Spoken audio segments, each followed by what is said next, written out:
Assembly of Orthodoxy is holding its meeting, as well as the presentation of its edition of the Hagia Sophia churches around the world here in Sarajevo to take place tomorrow, is an important sign that Bosnia and Herzegovina is in practice realizing the observance of the core value of freedom and tolerance between different faiths, creates the most favorable conditions for a fruitful dialogue between different religions.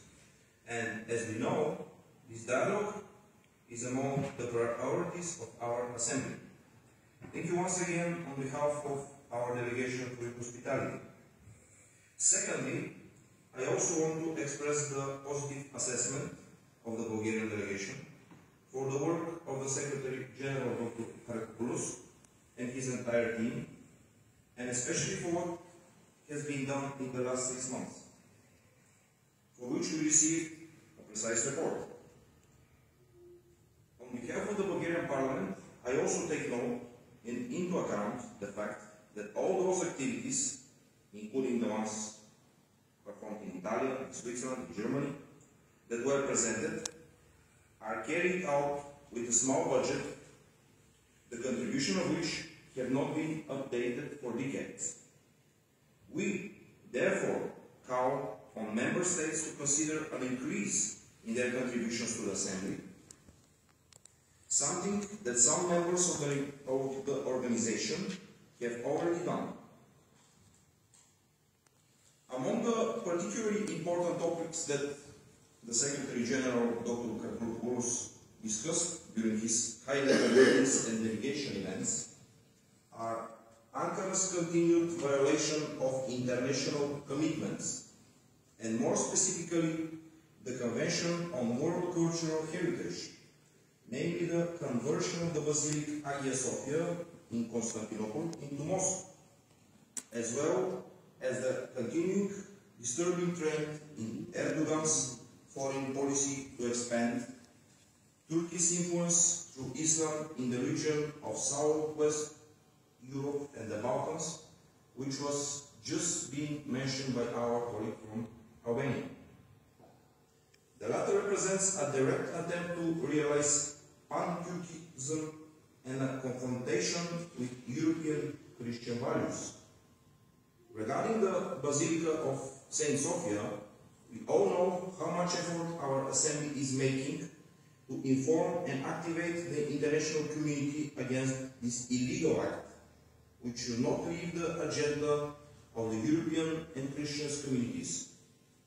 For me, the question remains open as to what exactly UNESCO is doing about this case, and I will ask if there is such information, apart from what has been precisely been reported today to us, that would be shared. Checking the organizational website, we find only one statement by them in 2020. Another topic in my statement, which I would like to highlight, refers to the precisely detailed topic by Dr. Harkopoulos at the beginning of our work today, that refers to the crisis in the Middle East. I really thank him that he did not address any geopolitical matters, but referring mainly to the Christian values and our Christian heritage. I would just want to add something, that the Christian values and the Christian heritage is kept and protected by people. And if we do not have people, our values cannot be protected. According to media, in the last several weeks, more than 500,000 inhabitants of Lebanon have moved forcibly to Syria.